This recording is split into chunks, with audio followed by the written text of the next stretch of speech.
नमस्कार विद्यार्थी मित्र मैत्रिणींनो, करंट अफेअर्स बाय मेघाली या आपल्या यूट्यूब चॅनलवरती तुमचं मनपूर्वक स्वागत आहे. इथे आपण डेली करंट अफेअर्सचे इम्पॉर्टंट क्वेश्चन्स पाहतोय, जे तुम्हाला आपल्या येत्या MPSCच्या सर्व एक्झाम्समध्ये, सरळ सेवा आणि केंद्रीय परीक्षांमध्ये नक्कीच पाहायला मिळतील. त्यामुळे आपल्या चॅनलवरती जर तुम्ही पहिल्यांदा आले असाल तर चॅनलला लाईक करा, जास्तीत जास्त विद्यार्थ्यांना आपला चॅनल शेअर करा, सबस्क्राईबही करा आणि महत्त्वाची गोष्ट म्हणजे लेक्चर संपूर्ण पहा, यातला एकही प्रश्न स्किप करू नका. ठीक आहे, तर पाहूयात आजच्या म्हणजेच 1 जुलै 2026च्या चालू घडामोडी. प्रश्न पहिला, 1 जुलै रोजी भारतामध्ये राष्ट्रीय डॉक्टर्स डे कोणाच्या स्मरणार्थ साजरा केला जातो? तर या प्रश्नाचे योग्य उत्तर आहे पर्याय क्रमांक बी, डॉक्टर बिधानचंद्र रॉय यांच्या. महत्त्वाचे पॉइंट्स पहा. 1 जुलै रोजी भारतामध्ये राष्ट्रीय डॉक्टर्स डे साजरा करतात. हा दिवस डॉक्टर बिधानचंद्र रॉय यांच्या स्मरणार्थ असतो आणि यांचा जन्म आणि मृत्यू दोन्हीही 1 जुलैला झालेला होता. आणि डॉक्टर बिधानचंद्र रॉय हे पश्चिम बंगालचे दुसरे मुख्यमंत्री होते, हे लक्षात ठेवा. आणि राष्ट्रीय डॉक्टर्स डे 1991 मध्ये पहिल्यांदा साजरा केला गेलेला होता, हे देखील लक्षात ठेवा. 1 जुलै रोजी भारतामध्ये चार्टर्ड अकाउंटंट्स डे देखील साजरा करतात. आणि ICAI म्हणजेच institute of chartered accountants of India याची स्थापना 1 जुलै 1949 रोजी झाली. आणि चार्टर्ड अकाउंटंट्स डे हा ICAIच्या स्थापनेच्या दिवसाची आठवण म्हणून सुरू करण्यात आलेला आहे. पुढील प्रश्न दुसरा, वर्ल्ड रोईंग कपमध्ये भारताचे पहिले सुवर्ण पदक कोणत्या भारतीय सैनिकांनी जिंकलेले आहे? या प्रश्नाचं योग्य उत्तर आहे पर्याय क्रमांक डी, हवालदार लक्ष्य आणि हवालदार उज्ज्वल कुमार सिंह यांनी. महत्त्वाचे पॉइंट्स पहा या प्रश्नाचे. भारताने वर्ल्ड रोईंग कपमध्ये पहिल्यांदा सुवर्ण पदक 27 जून 2026 रोजी जिंकलेला आहे. हे सुवर्ण पदक हवालदार लक्ष्य आणि हवालदार उज्ज्वल कुमार सिंह या दोघांनी मिळवले. आणि ही स्पर्धा रोईंग कप स्टेज 3 ल्युसर स्वित्झर्लंड येथे झाली. आणि हे दोघे खेळाडू भारतीय सेनेचे आहेत आणि पुण्यातील आर्मी रोईंग नोडमध्ये प्रशिक्षण घेत आहेत. आणि त्यांनी LM2X म्हणजेच light weight men's double sculls या प्रकारामध्ये सुवर्ण पदक जिंकलेला आहे. कॅटेगरी साधारण लक्षात ठेवा. आणि भारतीय पथकामध्ये एकूण 18 खेळाडू होते, त्यापैकी 17 भारतीय सेनेचे आणि 1 भारतीय नौदलाचा स्पर्धक होता. ठीक आहे. पुढील प्रश्न तिसरा, प्रोजेक्ट ब्रह्मांक कोणत्या संस्थेचा प्रकल्प आहे? असा प्रश्न आहे. या प्रश्नाचे योग्य उत्तर आहे पर्याय क्रमांक सी, सीमा रस्ते संघटना, बॉर्डर रोड्स ऑर्गनायझेशन असा त्याचा इंग्लिशमध्ये अर्थ आहे. महत्त्वाचे पॉइंट्स पहा या प्रश्नाचे. प्रोजेक्ट ब्रह्मांक हा सीमा रस्ते संघटनेचा महत्त्वाचा प्रकल्प आहे. 29 जून 2026 रोजी प्रोजेक्ट ब्रह्मांकचा 16वा स्थापना दिन राणाघाट अरुणाचल प्रदेश येथे साजरा झाला. आणि डिसेंबर 2011 मध्ये प्रकल्प औपचारिकपणे सुरू झालेला आहे. आणि या प्रकल्पाअंतर्गत 811 किलोमीटर रस्त्यांची विकास आणि देखभाल केली जाते. आणि प्रकल्पामध्ये 86 पुलांचा देखील समावेश आहे, हे लक्षात ठेवा. आणि प्रोजेक्टचं काम अरुणाचल प्रदेशच्या 5 जिल्ह्यांमध्ये पसरलेलं आहे. आणि त्यात आसामच्या धेमाजी जिल्ह्यांचाही काही भाग येतो. आणि BROची स्थापना 1960 मध्ये झालेली आहे आणि ते संरक्षण मंत्रालयाअंतर्गत काम करते. आणि प्रोजेक्ट ब्रह्मांक सीमावर्ती भागामध्ये संपर्क, लष्करी हालचाल आणि आपत्कालीन वाहतूक मजबूत करण्यासाठी अत्यंत महत्त्वाचे आहे. ठीक आहे. पुढील प्रश्न चौथा, ग्लोबल स्किल्स चॅलेंज ऑस्ट्रेलिया 2026 मध्ये भारताने एकूण किती पदके जिंकलेली आहेत असा प्रश्न आहे. योग्य उत्तर आहे याचं पर्याय क्रमांक बी, 5 पदके जिंकलेली आहेत भारताने. महत्त्वाचे पॉइंट्स पहा. ग्लोबल स्किल्स चॅलेंज ऑस्ट्रेलिया 2026 स्पर्धा 23 ते 29 जून दरम्यान झाली आहे आणि भारताने यामध्ये 3 सुवर्ण, 1 रौप्य आणि 1 कांस्य मिळून 5 पदकं एकूण जिंकलेली आहेत. या स्पर्धेसाठी सुमारे 600 स्पर्धक होते आणि 16 वर्ल्ड स्किल सदस्य देखील देशाने देखील यामध्ये सहभाग घेतलेला होता. पवन भद्रावती सुरेशा कर्नाटकचे आहेत हे, आणि सुवर्ण पदक जिंकलेलं आहे. मौसम कुमार गिरी बिहारचे आहेत, त्यांनी सुवर्ण पदक जिंकलंय. आणि विष्णुप्रिया सुनील यांनी देखील सुवर्ण पदक जिंकलेलं आहे. नावे साधारण लक्षात ठेवा आणि पदकं. आणि हर्ष रमेश पवार हे महाराष्ट्राचे आहेत, त्यांनी रौप्य पदक मिळवले. एकटेच आहेत ज्यांनी रौप्य पदक मिळवले, जे महाराष्ट्राचे आहेत. हे नाव आवर्जून लक्षात ठेवा. आणि मुस्कान ही हरियाणाची आहे, यांनी कांस्य पदक जिंकलेलं आहे. ही स्पर्धा ऑस्ट्रेलियात झाली आणि पुढील 48 वर्ल्ड स्किल्स स्पर्धा 2026 ही शांघाय चीनमध्ये होणार आहे. आणि वर्ल्ड स्किल्स ही युवा व्यावसायिकांसाठी आंतरराष्ट्रीय स्पर्धा आयोजित करणारी संस्था आहे. पुढील प्रश्न 5वा.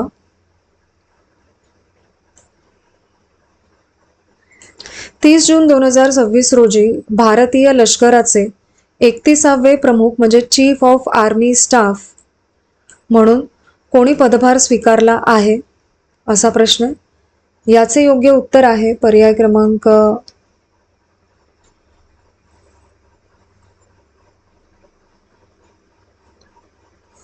ए, जनरल धीरज सेठ यांनी. महत्त्वाचे पॉइंट्स पहा.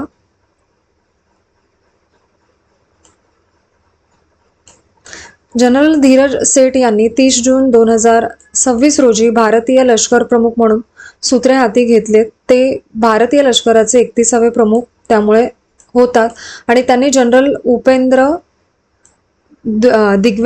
द्विवेदी यांची जागा घेतलेली आहे, जे 30 जून 2026 रोजी निवृत्त झालेले आहेत. आणि जनरल सेठ यांचा कार्यकाळ हा 31 ऑगस्ट 2028 पर्यंत असेल. आणि चीफ ऑफ आर्मी स्टाफ हे संरक्षण मंत्रालयाच्या अखत्यारीतील सर्वात मोठं लष्करी पद आहे आणि जे 4 स्टार दर्जाचं मानलं जातं. 4 स्टार. ओके.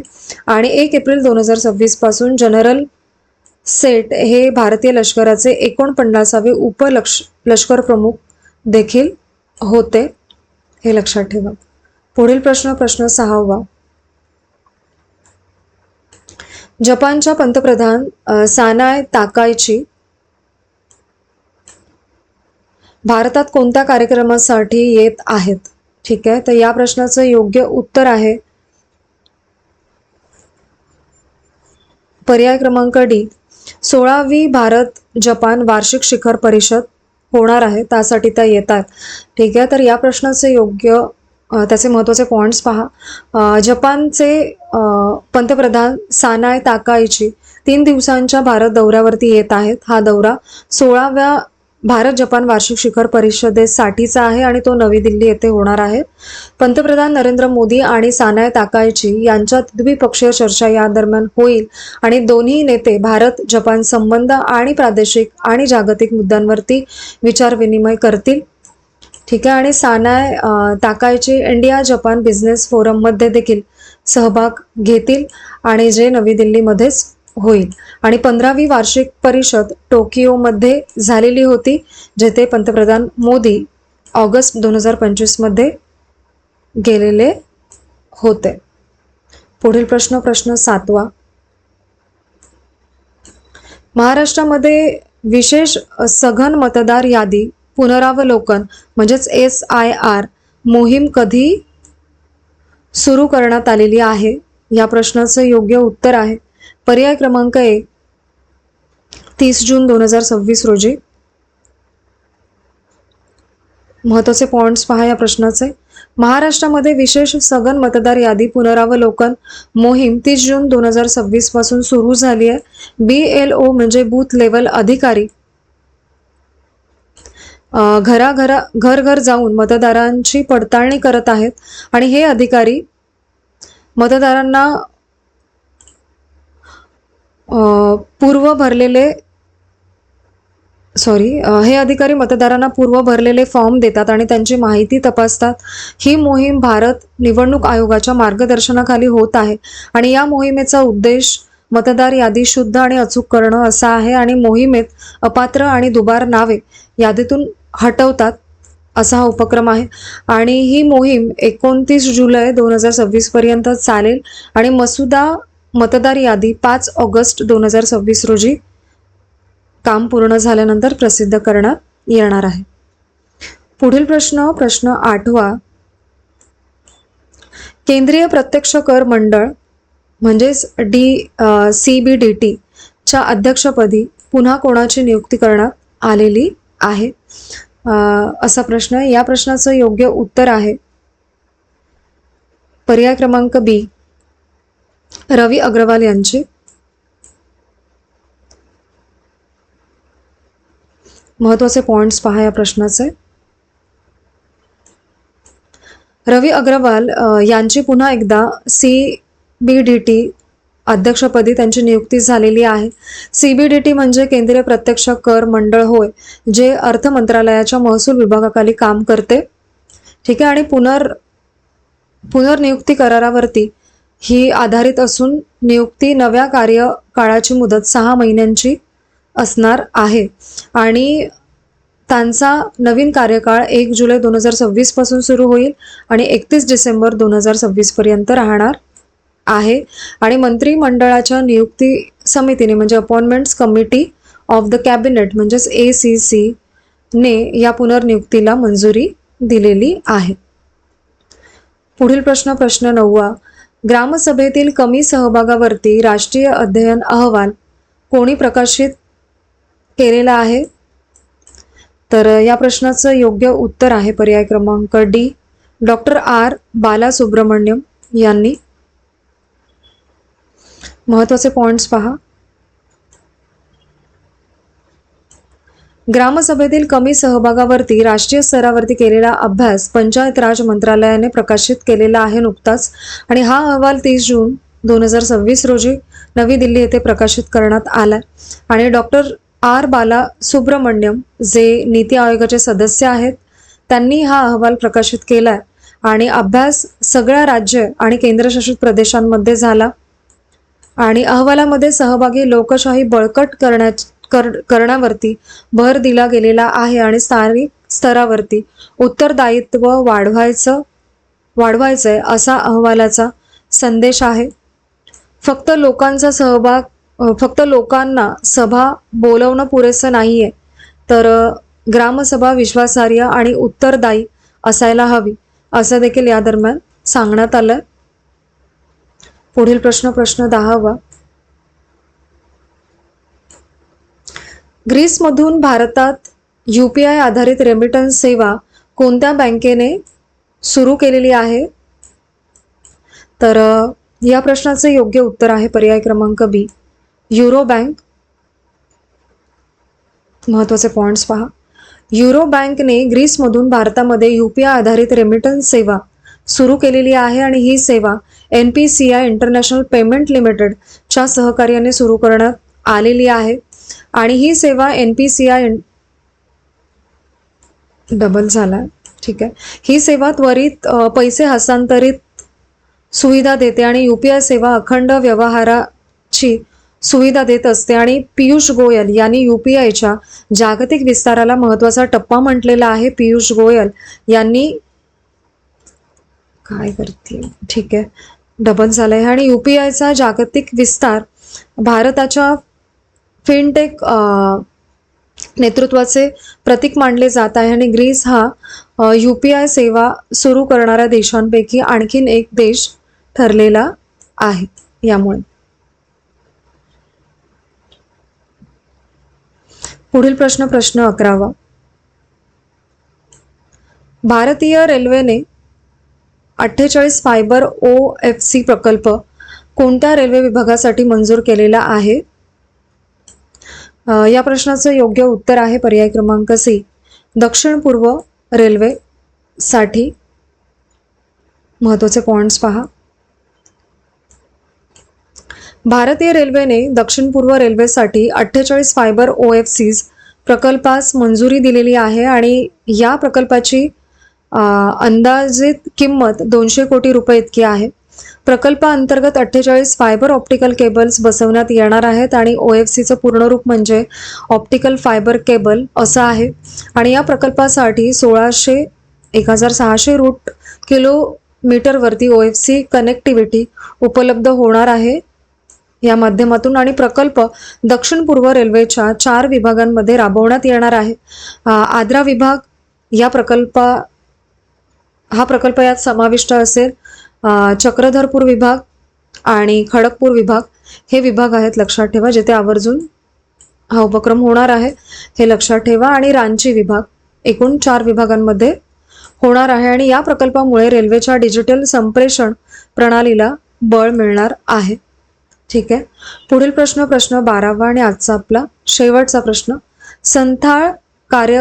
संथाळ क्रांतिकारकांच्या बलिदानाच्या स्मरणार्थ साजरा केला जाणारा हूल दिवस कोणत्या राज्यात साजरा केला जातो असा प्रश्न आहे. तर या प्रश्नाचं योग्य उत्तर आहे पर्याय क्रमांक बी, झारखंड येथे. महत्त्वाचे पॉइंट्स पहा या प्रश्नाचे. झारखंडमध्ये दरवर्षी 30 जून रोजी हूल दिवस साजरा केला जातो. हूल दिवसाला संथाळा क्रांती दिन असंही म्हणतात आणि हूल दिवस संथाळा क्रांतिकारकांच्या बलिदानाच्या स्मरणार्थ साजरा केला जातोय. सिधो, कान्हो, चांद, भैरव, फुलो आणि झानो यांना हूल दिवसानिमित्त अभिवादन केलं जातं. ठीक आहे. आणि 30 जून 1855 रोजी संथाळ हूलची सुरुवात झालेली होती आणि संथाळ हूल ब्रिटिश राजवटीविरुद्ध सुरू करण्यात आलेलं होतं.